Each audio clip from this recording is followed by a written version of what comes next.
xasuuqa ahay oo loo geystay dhallinyaradii Soomaaliyeed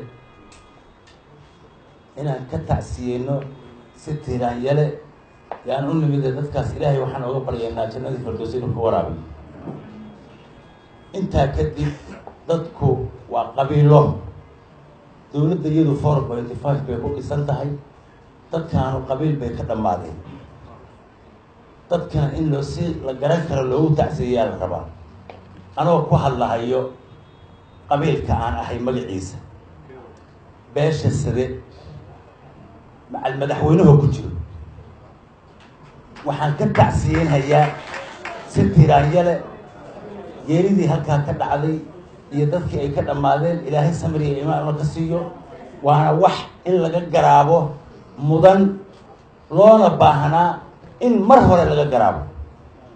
qaranku inuu wax badbaadiyo qaran u yahay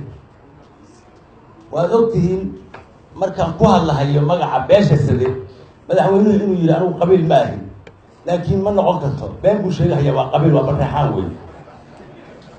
ma ka baxayo waa marreexaan anigu ugaaskiisi baan ahay anoo afkiisa ku hadlahayo waxaan u tacsiyeynayaa beesha dhibkaan gaaray oo habarkiisa waana laga gardarnaa kii shalay dhacay oo u dambeeyeyna dilka lagu waday Cabdi Qaydiid qalad buu ahaa mu'ayid dawladeed buu ahaa maxaa lagu dilahayaa muxuu galabsada ciidan tuuta qabo in nin masaatira gurigiisa ay weeraraan wax laga qanci kara ma aha Cabdiraxmaan Cabdishakuur waa shakhsi inta warqad loo geeyay ima wala dhigi karaa